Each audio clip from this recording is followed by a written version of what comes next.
Okay, next we have to discuss about the CMOS realization of an SRAM cell.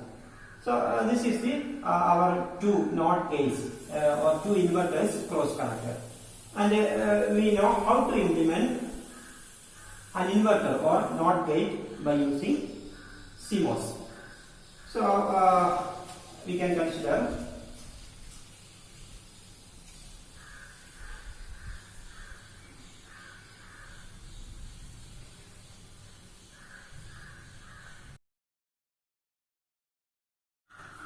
okay, these are our two inverters. So one inverter is this one, another is this one. So these inverters we are giving V supply here, this is ground. So this will form one inverter, this is another inverter. Then what we have to do is our structure is like this.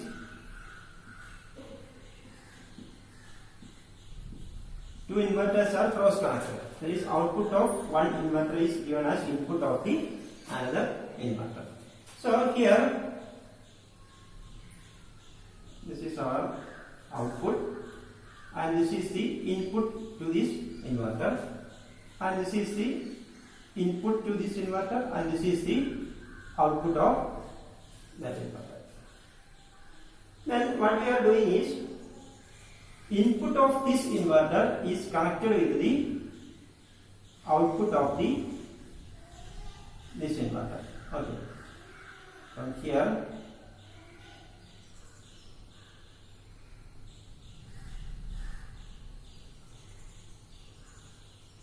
this is the input to the input of this inverter is connected from the output of this inverter.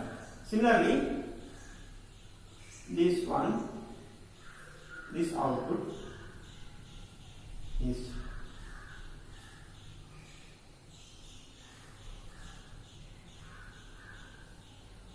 okay. This output is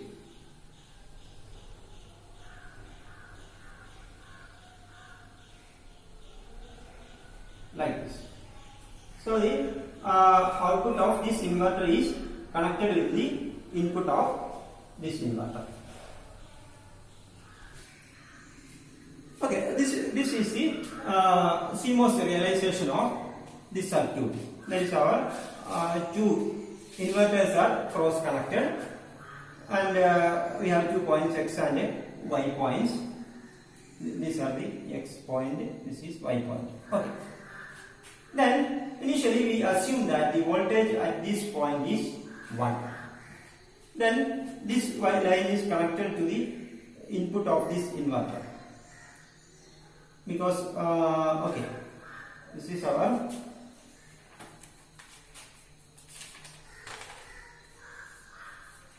T3,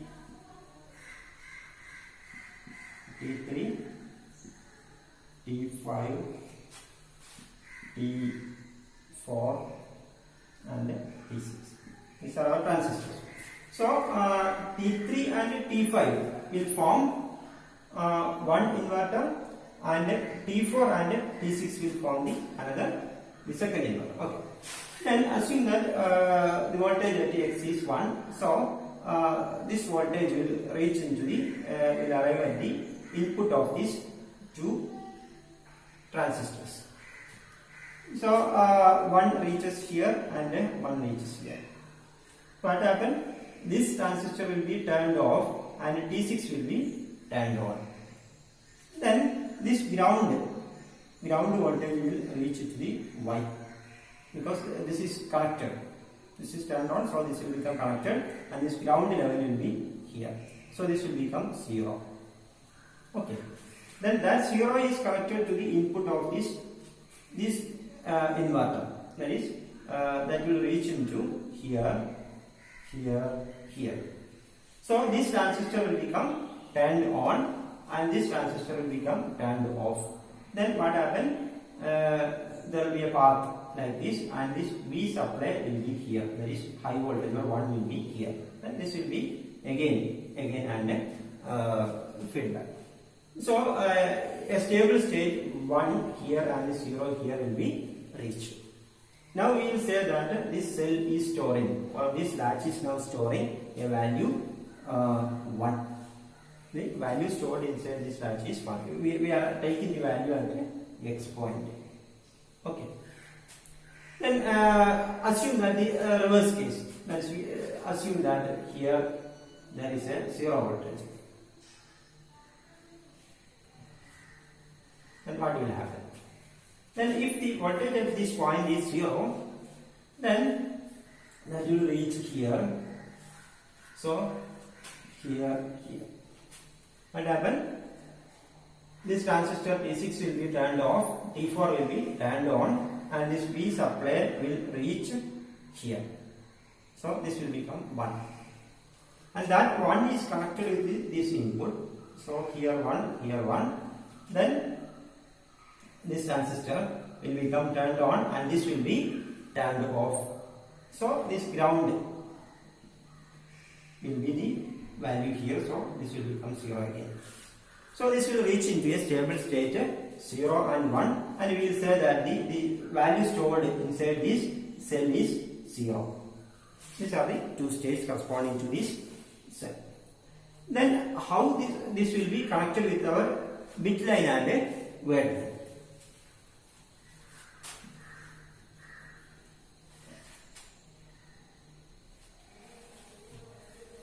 So this is our bit line and a bit line bar complement. So this point is connected.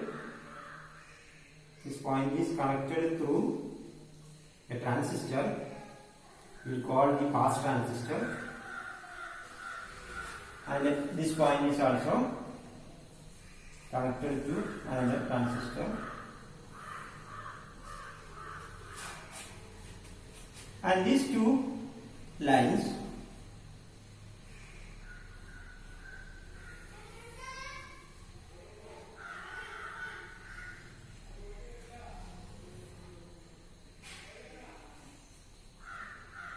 this will form the word line. So these two transistors, we will call this as T1 and T2. T1 and T2 will act as pass transistors. They are also MOS transistors, but we will call them as pass transistor because that will pass the value present into this latch into these bit lines. When this word line will become active, this transistor T1 and T2 will become on, and the content at this point will arrive at here, and the voltage at this point will be arrived at the bit line complement. That's about the working of this CMOS realization of an SRAM cell. Then the problem with this RAM cell is continuous power supply is needed to retain the value inside this latch, or to retain its state. So SRAMs are said to be volatile, that is when the power is interrupted, power supply is interrupted, and if we again supply the power, then what will happen? This will enter into another stable state. That value will not be the previous value. So whenever the power is interrupted, the value may change. Value present within the cell may change. So we will call this as a volatile because to retain the value or state, continuous power is needed. That's the problem with this SRAM cell. Then main advantage of the SRAM cell is it is made up of this CMOS technology. Okay, we have this inverter is with the CMOS and this also with the CMOS. So very low power consumption because the current flows in the cell only when the cell is being accessed. That we already discussed during the NOT gate, implementation of NOT gate using CMOS. We have already discussed that the power dissipation or power consumption is very low because current flows in the cell only when the cell is being accessed. Otherwise, T1 and T2 and one transistor in each inverter are turned off. If you are not accessing, then T1 and T2 will be turned off. Similarly, one of the transistor in each inverter will be turned off, ensuring that there is no active path between V supply and ground. Okay. Then another advantage is SRAMs can be accessed very quickly, so we can use them. The speed is a critical concern. We can use this SRAM memory in the case of in areas like in memories like cache memory, that is a very high speed memory used in between main memory and processor register. Okay.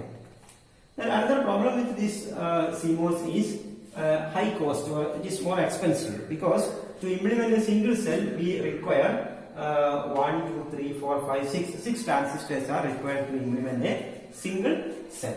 So it is expensive. That is a problem with this. One problem with this CMOS cell. But this high speed memory. Okay.